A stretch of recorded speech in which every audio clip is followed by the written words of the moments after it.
Il y a également Mathieu de Météo 60. Bonsoir Mathieu. Salut à tous, salut Fabien, salut Morgane, salut Myriam et puis Kevin s'il m'entend. Et bon, également Morgane qui est avec nous. Bonsoir Morgane.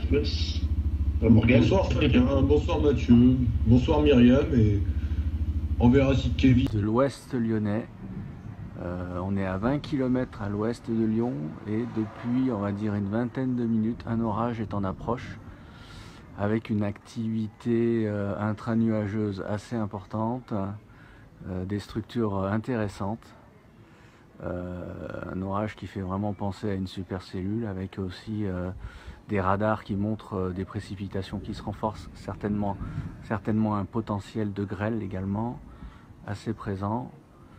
Donc là je fais une observation depuis chez moi en fait, depuis un balcon, donc vous voyez il n'est pas toujours nécessaire de prendre sa voiture et d'aller à 100 km pour chasser. Bonjour à tous ceux qui rejoignent le live. Donc l'équipe de Météo Languedoc est une nouvelle fois positionnée sur le terrain ce matin. Après une courte nuit qui a été pour le moins électrique. Donc là actuellement nous nous trouvons à l'est de Nîmes, à proximité de la commune de Rodilhan. Donc vous le voyez sur ces images juste en face, vous apercevez au fond si on zoome Nîmes. Voilà, donc là on a la vue vers Nîmes, donc on se trouve actuellement à l'est de Nîmes, à proximité de la commune de Rodilhan. Alors donc vous l'avez remarqué, les orages ont été particulièrement électriques cette nuit dans le département du Gard et dans le département de l'Ardèche. Donc là actuellement on a un système orageux assez fort qui sévit sur l'est du département de l'Hérault, donc il vient à l'instant de passer sur Montpellier et les communes périphériques. Et ce système se décale sur le département du Gard. Le vide. Bon les amis, je vous l'ai dit, alerte orange qu'on a déclenché. Alors là, attention, mais vraiment super attention. Des grosses chutes de grêle vont être sont signalées dans certains secteurs là dans le 42. Regardez-moi cette j'ai pas de mots pour voir ce que j'ai en face de moi. C'est énorme, On a une rotation visible. De l'autre côté, on a un nuage mûr. Cette couleur verte qu'on voit en fait en haut du ciel, c'est la grêle. Regardez la grêle qui va s'abattre. En fait, Vincent, avant la grêle, on déguerpit. Ouais. On déguerpit parce qu'on va s'en prendre des gros. Oula, c'est un pack derrière. Putain, on peut tout fait, c'est chaud, mais là, on préfère filmer. Oh, les bagnoles, elles vont ramasser en bas si ça touche l'usiné. Chute de grêle sur la gauche, ouais. Ça c'est de la grêle. Ouais. Là-bas c'est de la grêle. Tu vois bien le rideau. Regardez comme il avance. On va parler en ce début d'été de ces épisodes climatiques qui se multiplient dans notre pays et sur toute la planète d'ailleurs, avec des températures accablantes pendant plusieurs jours d'affilée. Vous allez nous parler d'astrophysique et de réchauffement climatique. Pourquoi, Michel, vous estimez qu'il y a une relation entre notre univers et l'existence avérée de milliards peut-être d'autres univers? On va voir quel lien vous faites entre cela et le climat. On commence par les épisodes climatiques et les multivers. Alors expliquez-nous quel lien vous faites entre ce qui se passe sur notre planète, ce réchauffement qu'on a beaucoup vécu il y a 15 jours, qui va sans doute se reproduire cet été, et ce qui se passe dans l'univers, Michel Onfray. J'émets des hypothèses, pas des certitudes. Bien entendu. Mais vous avez, par exemple, des matérialistes dans l'Antiquité, des gens qui pensent qu'il n'y a que des atomes et que tout est constitué d'atomes, comme Leucippe, puis Démocrite, puis par la suite Épicure, qu'on connaît mieux, et les épicuriens qui nous parlaient, eux, de la pluralité des mondes. Ils disaient qu'il n'y avait pas un monde, mais des mondes. Mais c'est pas de la science-fiction, ça. Alors... Oui, bonsoir à tous. On va faire un petit point là sur Extrême Météo, sur la dégradation orageuse qui est prévue ce soir. Alors les choses sont très complexes, on va dire. Ce matin, on vous a proposé une prévision convective. Elle est ce qu'elle est. Elle entrevoit une dégradation orageuse un peu plus organisée ce soir par le sud-ouest. On peut dire que c'est toujours d'actualité, mais avec quelques variantes. Alors actuellement, on va faire un point déjà actuel un peu sur ce qui se passe. On a des orages assez forts là qui sévissent entre la Creuse et la Haute-Vienne notamment actuellement. Orages assez forts qui peuvent donner de bonnes pluies et éventuellement localement de la grêle aussi. On a quelques orages aussi, mais assez peu organisés, notamment à partir de la Haute-Garonne, en allant vers le Lot aussi, en direction du Lot, mais pas grand-chose quoi. Quelques orages aussi assez faibles du côté de la Saône-et-Loire, notamment actuellement du côté de Mâcon.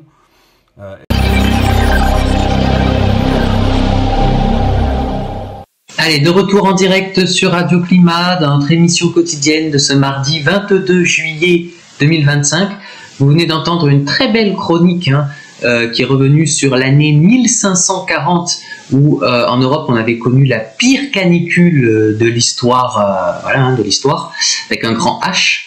Donc voilà, un podcast très intéressant.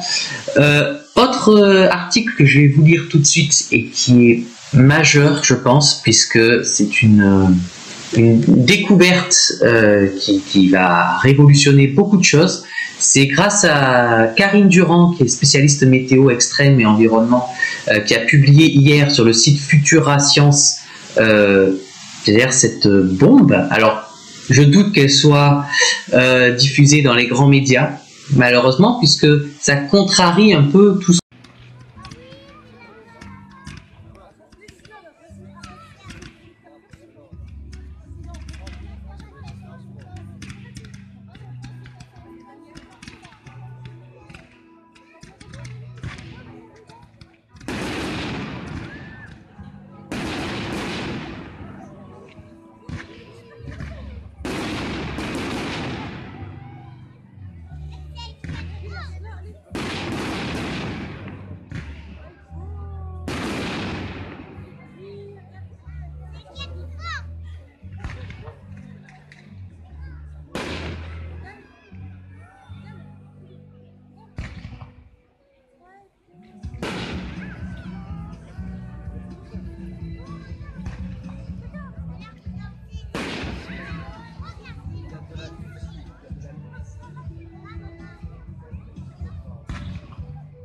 Bonjour à tous, bienvenue sur Extrême Météo.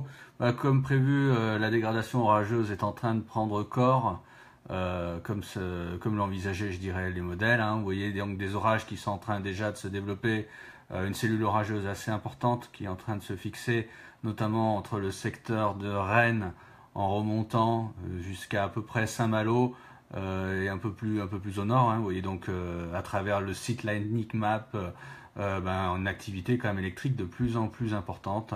On voit bien qu'elle a tendance à s'enfoncer et à aller en direction du nord-est.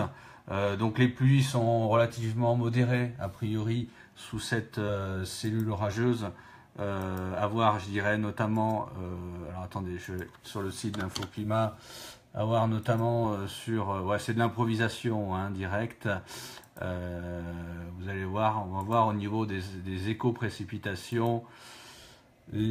On dépassait les 35 degrés. Bon. Mais il y avait une canicule en 1911, je croyais, qui avait été importante, mais elle est on n'avait pas c'est une canicule qui était en dessous de 30 degrés, manifestement. C'est-à-dire que oui, il y a eu peut-être un pic de chaleur, une journée où on a dépassé ce seuil. De toute façon, à chaque fois qu'on parle de ça, on retrouve tous dans notre histoire personnelle un jour où il a fait chaud dans notre enfance.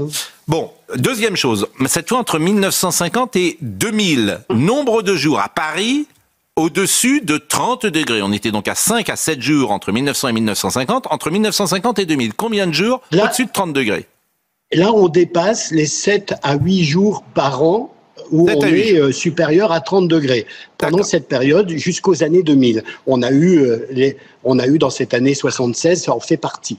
D'accord. Et au-dessus de 35 degrés, on était à un jour entre 1900 et 1950. Il y a eu combien de jours à Paris au-dessus de 35 degrés entre 1950 et 2000? Pareil, on est entre 1 et au maximum 2 jours. Et alors, depuis Oui, en direct dans l'ouest lyonnais, là sur Grèce-de-la-Varenne, à 20 km de Lyon, avec un orage qui vient de Loire, là, qui approche. Activité électrique de plus en plus forte, roulement de tonnerre en continu. Orage qui a l'air d'être assez étendu en plus, au vu des radars précipitations. Pour l'instant, il tombe que quelques gouttes.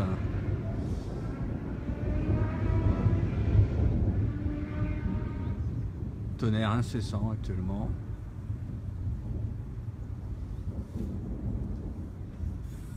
Gros éclairs au fond là-bas.